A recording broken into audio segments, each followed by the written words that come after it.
تو ساری عمر میں تھوڑا تھوڑا، آج غزل کہی، کل قصیدہ کہا، پرسوں کچھ اور کہا، پھر وہ جمع ہوتا ہے تو وہ دیوان بنتا ہے۔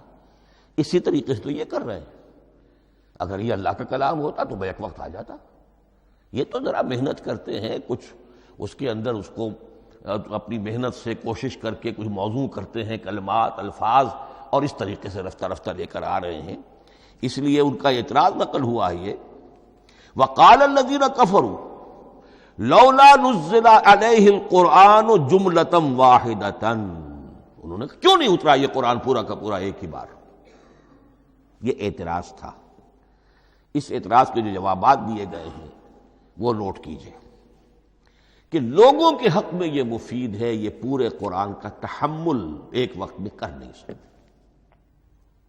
یہ پورا قرآن تو ایک ہی مرتبہ اگر پہاڑ پر بھی اتار دیا جاتا تو وہ پھٹ جاتا، دب جاتا۔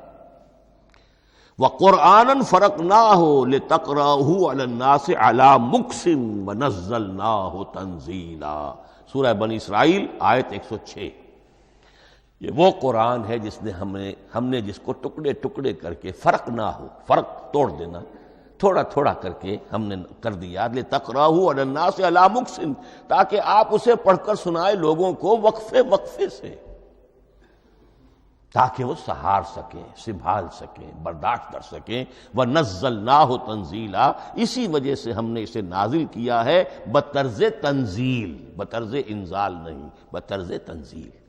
وَقُرْآنًا فَرَقْنَاهُ لِتَقْرَأَهُ عَلَى النَّاسِ عَلَى مُكْثٍ وَنَزَّلْنَاهُ تَنزِيلًا۔ ایک حکمت تو ہو گئی عوام کے لیے، ایک حکمت خود رسول کے لیے صلی اللہ علیہ وسلم۔ كَذَلِكَ لِنُثَبِّتَ بِهِ فُؤَادَكَ وَرَتَّلْنَاهُ تَرْتِيلًا۔ اب ذرا نوٹ کیجئے، قلب محمدی کے لیے بھی اس پورے کلام کا ایک دم سہار آسان کام نہیں تھا۔ یہ اس لیے، یہ اسی سورہ الفرقان کی جو آیت کا میں نے ایک حصہ آپ کو سنا دیا تھا، اسی کے اندر اس کا جواب آیا ہے، اسی آیت میں، آیت نمبر 32 ہے یہ سورہ فرقان کی۔ وَقَالَ الَّذِينَ كَفَرُوا لَوْلَا نُزِّلَ عَلَيْهِ الْقُرْآنُ جُمْلَةً وَاحِدَةً، یہ اعتراض ہے۔ جواب کیا ہے؟ كَذَلِكَ لِنُثَبِّتَ بِهِ فُؤَادَكَ، ہم نے یہ اس لیے کیا ہے نبی کہ اس کے ذریعے سے آپ کے دل کو ٹھہراؤ اور جماؤ عطا کریں۔ یہ ایک دم اس کا اتر جانا، اِنَّا سَنُلْقِي عَلَيْكَ قَوْلًا ثَقِيلًا، بڑا بھاری بوجھ ہے، ناقابل برداشت ہے، تاکہ رفتہ رفتہ آپ کا دل، اس کے اندر تقویت بڑھتی چلی جائے، اس کے اندر اور اس کا تحمل جو ہے، اس کی صلاحیت بڑھتی چلی جائے۔ كَذَلِكَ لِنُثَبِّتَ بِهِ فُؤَادَكَ وَرَتَّلْنَاهُ تَرْتِيلًا، اسی لیے ہم نے تھوڑا تھوڑا کر کے نازل کیا ہے۔ وَلَا يَأْتُونَكَ بِمَثَلٍ إِلَّا جِئْنَاكَ بِالْحَقِّ وَأَحْسَنَ تَفْسِيرًا، ساتھ ہی فرمایا کہ یہ لوگ جو بھی اعتراض کریں گے ہم اس کا جواب بھی اور بہترین تعویل بھی آپ کو دے دیں گے۔ اب اگلی بحث یہ ہے، یہ قرآن کب اور کہاں نازل ہوا؟ یہ عام معلوماتی شے ہے، اس میں کوئی پیچیدگی نہیں ہے، لیکن اس کی اہمیت ہے، بہت ضروری ہے۔ وہ میں انشاءاللہ اگلی بحث میں جب کہ قرآن کے سمجھنے کے جو اصول ہیں ان کو بیان کروں گا تو وضاحت سے بات آئے گی۔ یہ کہ یہ عام معلوماتی ایک ہمارے ذہن میں خاکہ رہنا چاہیے، زمان و مکان کا کیا رشتہ ہے قرآن کے ساتھ۔ قرآن نازل کب ہوا؟ ہمارا چونکہ عام طور پر جو معمول ہے، ہم تو جو کرسچین ایرا ہے اس کے حوالے سے ہمارے ذہن کے اندر سارا حساب کتاب ہے، تو سن 610 عیسوی سے لے کر 632 عیسوی تک شمسی حساب سے 22 سالوں میں قرآن نازل ہوا ہے۔ 571 حضور کی ولادت کا سال ہے، 571 عیسوی۔ 610 میں آپ 39 سال کے ہوئے، لیکن قمری حساب سے 40 کے ہو چکے۔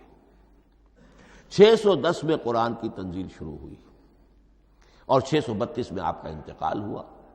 22 برس زمانی اعتبار سے نقشہ ذہن میں رکھیے، اور اسے ہم اگر دوسرے حساب سے کہیں گے تو عام الفیل، وہ جو ابرہہ آیا تھا بیت اللہ کو ڈھانے کے لیے، وہ سال عربوں میں بہت مشہور ہو گیا تھا، اور وہی سال حضور کی ولادت کا ہے۔ تو عام الفیل ہی میں حضور کی ولادت ہوئی، لہذا 40 عام الفیل میں قرآن مجید کا نزول شروع ہوا، اور 11 ہجری تک یہ 23 برس بنتے ہیں قمری حساب سے۔ ایک رائے یہ بھی ہے کہ قرآن کا نزول 20 برس میں ہوا ہے، اور اس میں وضاحت یہ ہے کہ پہلے 3 سال اللہ تعالی نے ایک فرشتے کو، حضرت اسرافیل علیہ السلام کو مامور کیا تھا حضور کی تعلیم پر۔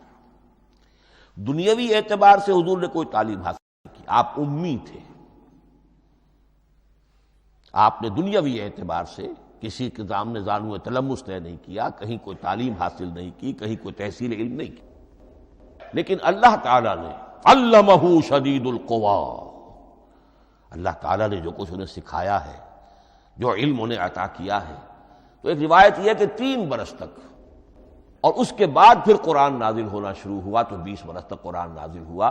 لیکن وہ لوگ بھی مانتے ہیں کہ سورہ علق کی آیتیں نازل ہو چکی تھی، پھر 3 برس کا وقفہ ہے۔ سورہ علق کی آیتیں کیا ہے؟ جو پہلی وحی ہے، اقرأ بسم ربک الذی خلق خلق الانسان من علق اقرأ وربک الاکرم الذی علم بالقلم علم الانسان ما لم یعلم۔ گویا کہ بسم اللہ ہو رہی ہے محمد الرسول اللہ صلی اللہ علیہ وسلم کی تعلیم کی، اور جن گھرانوں میں یہ رواج ابھی تک چل رہا ہو، بسم اللہ بچوں کی کراتے ہیں، ایک تقریب کی شکل میں منعقد کرتے ہیں، ہمارے ہاں یہ رواج تھا، اب ہم چھوڑ چکے ہیں، کہ جو تقریب بھی حضور کی اور صحابہ کی زندگیوں سے ثابت نہ ہو، ہمیں کوشش کرنی چاہیے کہ ان تقریبات کا سلسلہ منقطع کریں۔ ما انا علیہ واصحابی، ہماری تقریبات جو ہیں وہ بس وہیں تک محدود رہنی چاہیے۔ بہرحال وہ جو ایک چلتی ہے روایت، 4 سال 4 مہینے 4 دن کا بچہ یا بچی ہے تو بسم اللہ یہی آیتیں پڑھی جاتی ہیں، پڑھ تو نہیں سکتا، انگلی رکھ کر پڑھانے والا کوئی عالم دین بیٹھ جاتا ہے سامنے، وہ نہا دھو